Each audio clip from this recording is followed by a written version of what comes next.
क्योंकि गाद को हटाने के लिए हमें खर्च करना पड़ता था। अब गाद हम उसका भी नीलामी करेंगे, उसका भी बंदोबस्त पकड़ धकर नहीं करेगा। पूरे बिहार के लिए 80% से ज़्यादा हमने लक्ष्य प्राप्त कर लिया है और दुगना से ज़्यादा लक्ष्य की ओर हम कदम बढ़ाए हैं।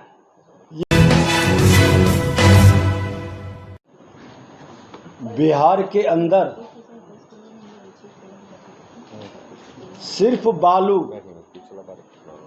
को लेकर के लोग अलग अलग भ्रांतियां पालते थे। आज खनन नियमावली संशोधन में बालू राजस्व में बिहार अपने दुगना लक्ष्य की ओर कदम बढ़ा दिया। 80% से ज़्यादा हमने लक्ष्य प्राप्त कर लिया है और दुगना से ज़्यादा लक्ष्य की ओर हम कदम बढ़ाए हैं। ये एक सरकार की बड़ी उपलब्धि है, एनडीए सरकार की।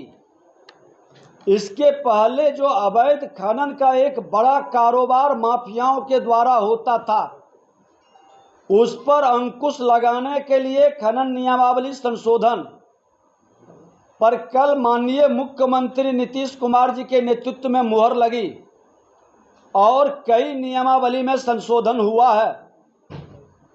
खनन पट्टे का सुसंगत संचालन संभव हो सके, पर्यावरण स्वीकृति में जो काफी विलंब होता था, 7-8 महीने तक लटका रहता था, अब पर्यावरण की स्वीकृति पहले ही हम देंगे, तब नीलामी करेंगे ताकि विलंब न हो सके।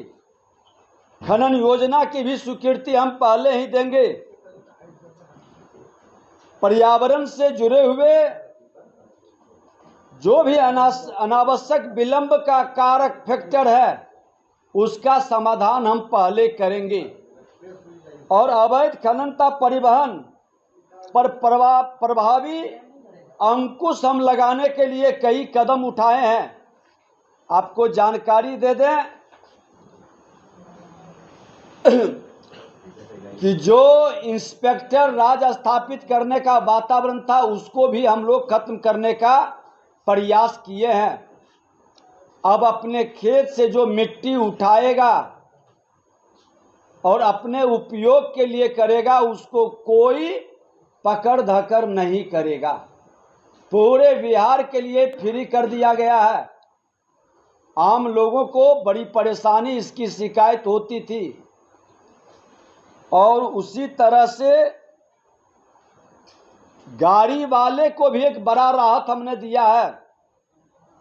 उनका मांग था कि परिवहन चालान में अंकित मात्रा से 5% तक अधिक परिवहन के लिए अब उसको कोई पकड़ धकर नहीं करेगा, ना फाइन करेगा। इसके नाम पर परिवहन का गाड़ी चलाने वाले को जिस तरह से परेशान दंडित किया जाता था, यही गाड़ी चालकों का मांग था। उसको भी 5% का हमने अनुमति दिया, स्वीकृति दिया है। ये बड़ी राहत है ताकि पुलिसिया या इंस्पेक्टर राज का शिकार हमारा ये उद्योग न हो सके। बालू और खाद के जमा होने पर, बालू और गाद के जमा होने पर हमारे किसान बंधुओं को होने वाले परेशानी को भी दूर करने का हमने प्रयास किया है। खनन से प्राप्त होने वाले राजस्व में हमारी वृद्धि होगी, क्योंकि गाद को हटाने के लिए हमें खर्च करना पड़ता था। अब गाद हम उसका भी नीलामी करेंगे, उसका भी बंदोबस्ती कर करके गाद हटाएंगे तो हमको रॉयल्टी भी मिलेगा, राजस्व भी बढ़ेगा। ये एक बड़ा निर्णय है। हम लोग मुख्यतः 4 संशोधन इसमें किए हैं। पहले तो पर्यावरण से जुड़ा हुआ, उसके बाद जो वीडर है, सफल डाकधारी, उसको समय सीमा के अंदर खनन योजना उपलब्ध कराई जाएगी। खनन योजना समर्पित करने के लिए बंदोबस्तधारी पर समय सीमा की पाबंदी नहीं थी, अब LOI निर्गत होने के 15 दिन के अंदर खनन योजना देनी होगी। विलंब होने पर दंड के भी प्रावधान किए गए हैं। कुछ लोग इसका नाजायज फायदा उठाते थे, कई महीनों तक लटका के रखते थे, और हमारी नियमावली में ये कमी था जिसका लाभ अवैध खनन के लिए प्रोत्साहित करता था।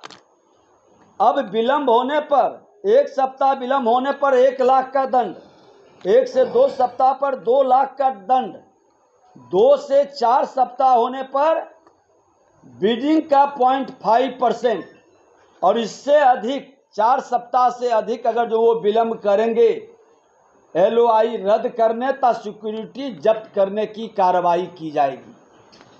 अवैध खनन एवं परिवहन के लिए दंड का प्रावधान भी किया गया है। बिना वैध अनुमति के खनन वर्जित होगा। बिना वैध चालान और गैर वाणिज्यिक वाहन से परिवहन वर्जित होगा। उल्लंघन की स्थिति में ट्रैक्टर ट्रॉली पर 1 लाख रुपया, मेटाडोर हाफ ट्रक पर 2.5 लाख रुपया, फुल बॉडी ट्रक पर 4 लाख रुपया, डंपर 10 चक्का पर 8 लाख रुपया, और इससे हैवी वाहन क्रेन लोडर पावर हैगर पर 10 लाख रुपया का दंड का प्रावधान है। जो अवैध खनन में पकड़ाएंगे तो इतनी बड़ी दंड के बाद फिर वो गाड़ी चला नहीं पाएंगे। बंदोबस्तधारी द्वारा नियमों के उल्लंघन की स्थिति में जो दंड का प्रावधान हमने किया है, खनन पट्टा क्षेत्र में साइन बोर्ड नहीं लगाने, सीमांकन नहीं करने पर 50,000 रुपया का दंड। अभी लोग करते क्या है कि जो पट्टाधारी लिए हैं उसके अगल बगल भी थोड़ा खनन में भागीदारी कर लेते हैं। अब वो निश्चित तौर पर साइन बोर्ड लगाएंगे और उनका सीमांकन तय होगा।